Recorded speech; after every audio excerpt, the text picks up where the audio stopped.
gentlemen, welcome to Azeroth Daily for the 29th of December 2010. My name is TotalBiscuit, bringing you your daily dose of WoW news and comment. If I'm sounding a little bit restrained today, it's because I'm not feeling particularly well, so if my video output is slowed over the next couple of days, then you know why. Whatever the case, the show must go on, so let's kick it off right here. In the news today, not very much, like I said, because hey, it is Christmas, and you can't expect too much from Blizzard, but there is an interesting video that's come out regarding using World of Warcraft with the Xbox 360 Connect system.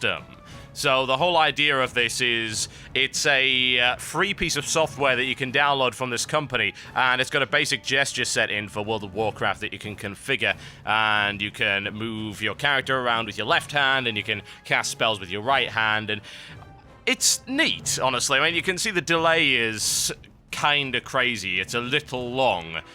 I am noticing, if I'm watching the video right here, which you're seeing in the background, you can watch the full video with the sound and the commentary in the description below this video. You move left and right, and when he does the gesture, it takes maybe about half a second to maybe a second to actually register, so it's not like it's really all that practical, but for a first version of the software, it's fairly impressive. I must say, though, I don't think I'd actually want to play a game like this with a gesture-based system. At the end of the day, it is still a hotkey-based game, and no amount of obfuscation is going to make that different. Hey, I wave my hands around. It would be great if they actually did a Worgen female set. You know how the Worgen female casting animations, wave your hands around, woo! The magics. Yeah, do that, then I might be interested, but it's an interesting piece of technology nonetheless. There's no doubt about that. I would like to see what it can do with games that are a little bit more, say, direct in the way that you control things, rather than pressing the one key to start a cast bar. Cool technology, rather impractical. And with that, it's time for your Daily Blues. Petravar raises a fairly interesting point here on the US forums, asking exactly why there is even a language filter to begin with, if you can simply report somebody for using language anyway, regardless of having the filter on or not. Now, Arok tries to come up with an explanation for it, but I have to say I do strongly disagree with the use of this particular analogy. It's no more legal to break into someone's house simply because they don't have their security alarm set on their home. Yeah, he didn't actually even spell that correctly, which is a little bit concerning for a blue, really. I thought these were supposed to be the community managers and representatives of Blizzard. You'd think they'd proofread their own material. It's also a really stupid and hyperbolic analogy as well. I mean, let's just take it one step further. Why not? It's not okay to shoot somebody in the gut with a pistol just because they're not wearing a Kevlar suit. Just come off it, really. It's got nothing to do with that. The Blizzard policy is quite simple. It's to prevent harassment. If you want to harass somebody, then, you would start with insults, and they may or may not involve swearing.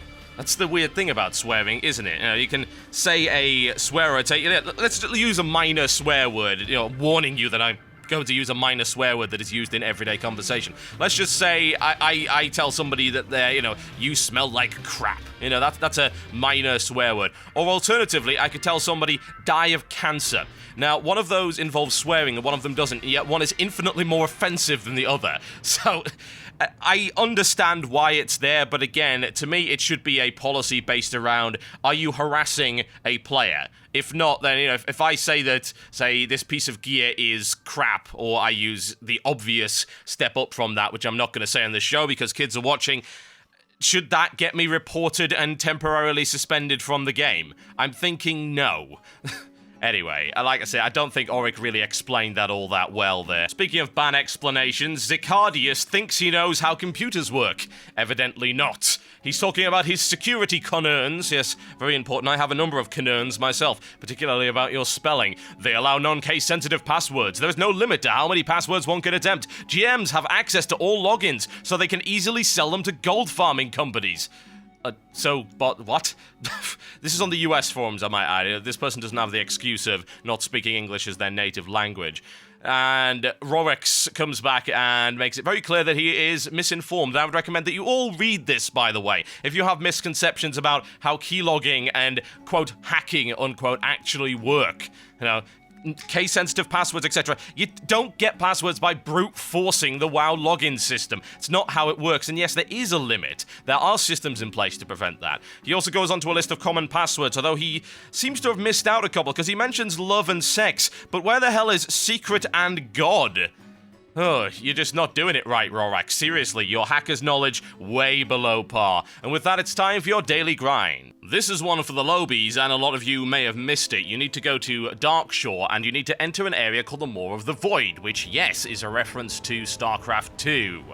It's on the map just sort of south of Lord and L. Should be pretty easy to find. You have to jump into said whirlpool, and you'll get a brief cutscene, as you can see, where you will go down into a hidden area. You then can head on through and kill this level 11 demon hunter, who will drop a quest item, who you then need to hand in, and that will get you a secret hidden achievement. Yes, indeed. A lot of people have missed that one, so put that one out there. There you go, folks. That's how you get it. And with that, it's time for your weekly feature. It's the Court of Law. Since Blizzard posted this one today, I thought it very suitable to simply use this for my Court of Law. This one is about Thrall, and it's called Thrall Then and Now. Read in the style of Bill Roper. The Orcish Horde was once a demonic weapon of indiscriminate slaughter, a far departure from the Orcs' proud and shamanic origins. Thrall's rise to become Horde Warchief, however, changed everything. After escaping from his enslavement by the human Adelis Blackmore, Thrall helped rally the remnants of the Horde, revitalized the Orc shamanic traditions, and established a refuge for his embattled race in the arid land of Durotar. In the years that followed, the image of Warchief Thrall bearing the legendary Warhammer and battle-worn black armor of the late Orgrim Doomhammer was etched in the minds of friends and foes alike. All that the Horde had become, its courage, its strength, and its honor, Thrall embodied. When Azeroth's elemental spirits grew increasingly erratic just prior to the shattering, Thrall was torn between his worldly responsibilities as Warchief and his spiritual duties as a shaman. Ultimately, he followed his instincts and entrusted control over the Horde and everything he had labored to build to Garrosh Hellscream.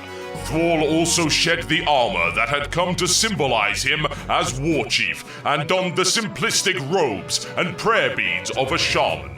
While Garrosh had made questionable changes to the Horde in recent times, Thrall remained focused on allaying the forces that threatened to tear Azeroth itself apart. Some members of the Horde might want him as their war chief, but the world needs him as a shaman above all else. And with that, it's time for the mailbox. This one comes in from Drew, who says, "This isn't really a question, but I just want to clear something up with everybody.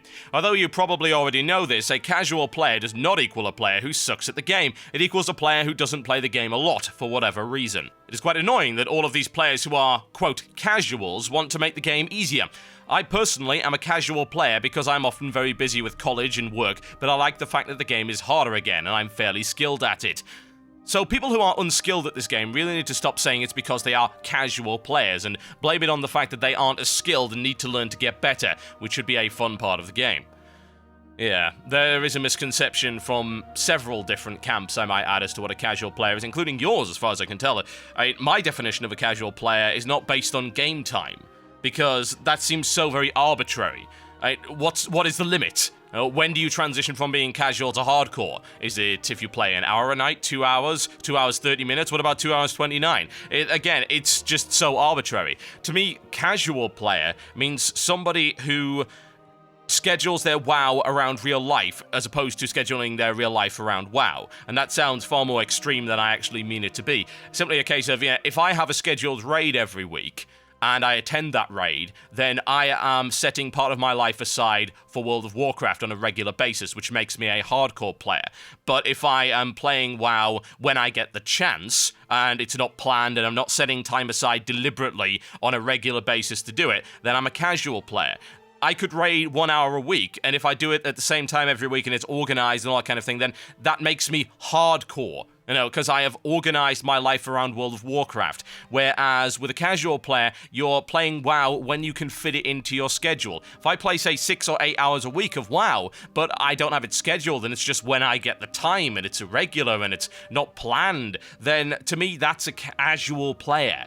And neither of those things have anything to do with difficulty. That's the stupid thing about it. That's why labeling someone as a casual or labeling someone as a hardcore as an insult or indeed as anything else really is absolutely pointless because it doesn't mean anything. There's nothing stopping a person that plays seemingly at random times whenever they get the chance from being just as good as somebody who plays on a regular basis. It's got nothing to do with that. It's simply how you approach the game in terms of the time you spend and when you spend it. It's as simple as that. That's how it works anyway.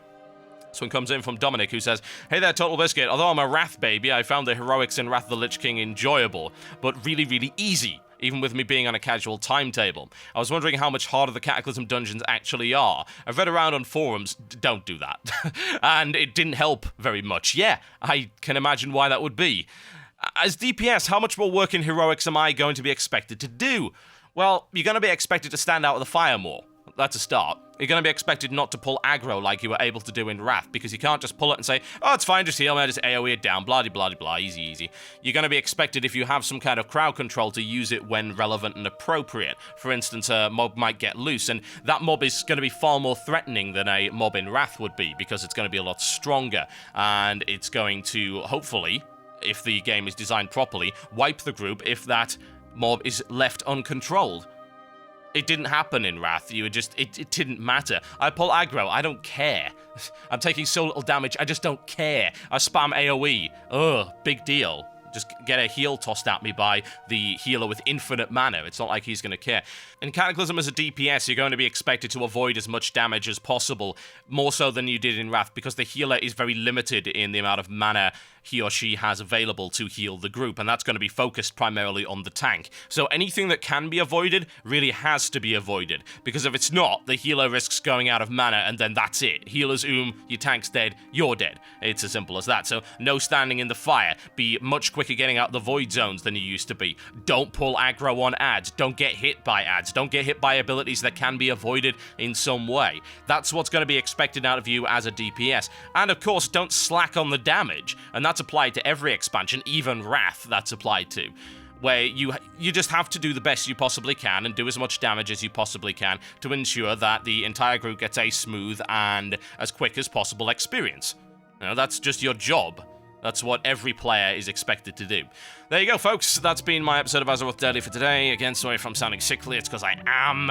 I will hopefully try and keep up with the videos. I may have to take a bit of a rest, though, so my apologies if anything does get delayed. Thanks for watching, guys, and I will see you next time.